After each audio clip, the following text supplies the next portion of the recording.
Hey, welcome back to the channel. My name is Eric, and today we're going to talk about what you should be doing when you see that piece of equipment for the first time. And what do you think it is? And if you guys are do-it-yourselfers, homeowners and stuff like that, stay tuned.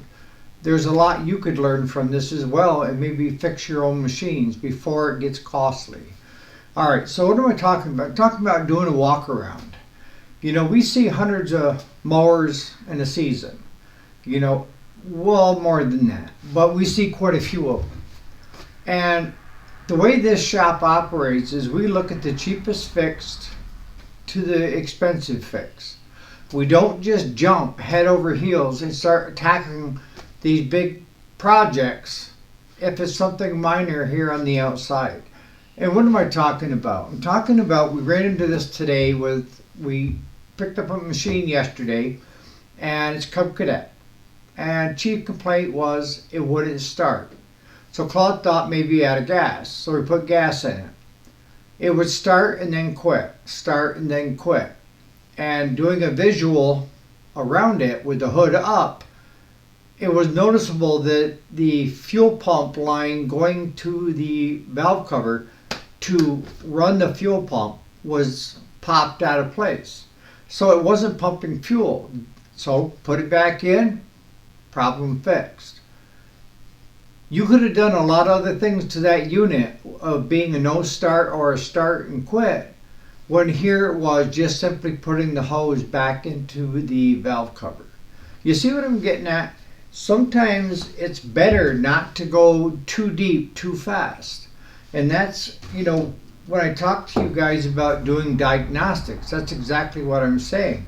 But even before I start a diagnostic on a machine, I'm doing the visual of it. I've seen enough of all the different engines of how they should look. And if something is out of place, then it's usually sitting there with a red neon light saying, it's me, okay? We just had a machine come in that we picked up, that the guy said that he had taken it to one of the other shops. And they charged him over $1,600, said that his charging system was bad, and he didn't get it in time to use it last fall. So when he went out to try it this spring, he was having problems. And that was that the battery wouldn't stay charged. So where do we go first on something like that? The first thing we do is look at the fuses.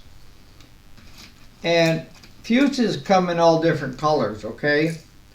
But you want to, when you're checking the fuses, make sure you change the fuse with the correct amperage on it. If it's a 30 amp fuse, don't put in a 40, put in a 30. Don't go bigger than what the system has figured. But in that case, when the guy was telling us that, and we're looking at his machine, the first thing is pretty obvious is he's got a fuse bank, but not only is the charging system fuse gone, but two other ones. Push the charging fuse in with the ones we carry in the truck, voila, now it's charging. Did he really need that $1,600 system, or did he need just a fuse? And I know this because this happened to mine here just recently, my John Deere. And that is, the fuse blew. It still allowed it to run and mow until the battery got low, and then the PTO quit working. The machine stayed running, but there wasn't enough juice coming through the stator back into the system to run that PTO clutch. So simply popping out the fuse, taking a look at it, seeing that it's burnt, putting a new one in, charging the battery up, starting it up, put the charger system on to see if it's charging or not, and there it is, up to 13.5 volts charging in until it got the batteries fully charged, and then she brought herself back to 12. You need to, if you want to be a good mechanic, you want to take the time in the beginning to really take a look at what's going on. And it's great if you have two people, because you can bounce stuff off from each other, or you can see something that the other one didn't see, right? But that all comes with experience. And the the the feeling of I need to start ordering carburetors and everything else is there all the time, right? You're ready to jump into it and fix it, but you don't. Your wheels are spinning because you're not sure what you should be doing, and what you end up doing is buying carburetors and spark plugs and coils and batteries and all that stuff when it had nothing to do with it. You're just wasting money. You know, we talked about the tip on recharging your battery.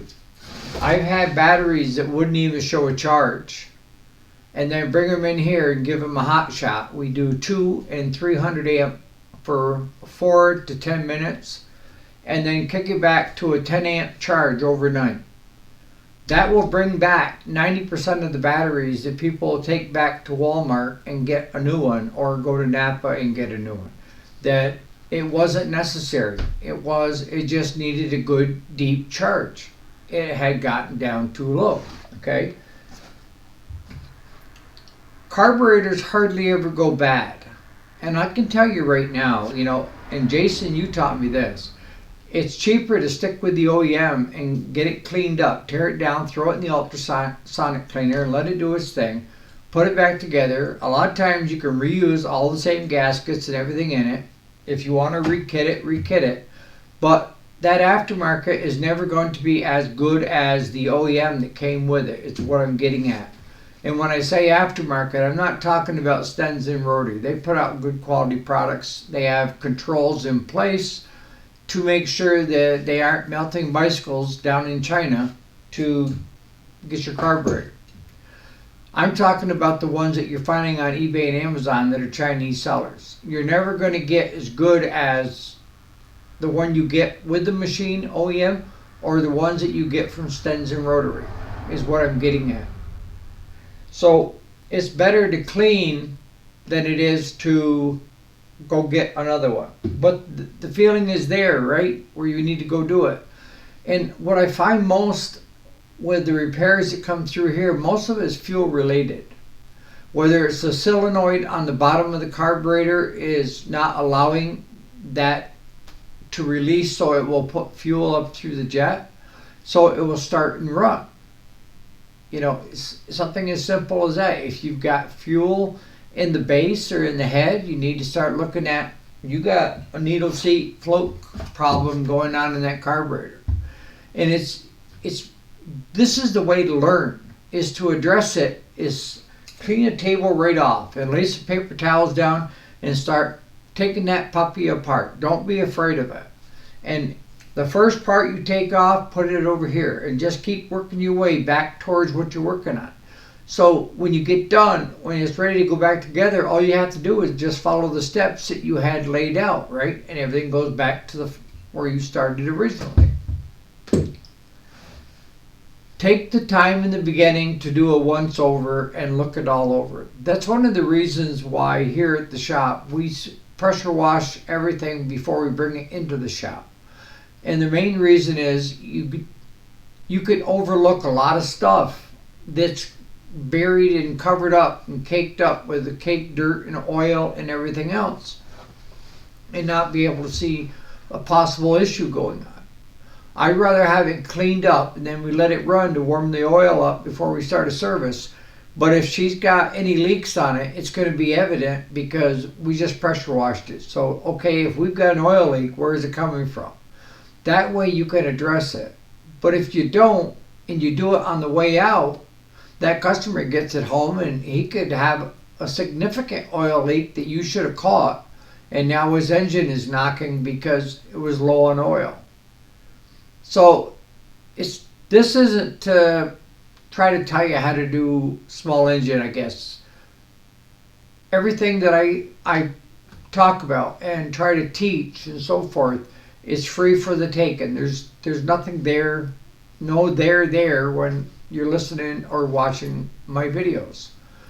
If you're this far, it would be great if you could give me a like and subscribe. That would really help my channel out, but it's not necessary.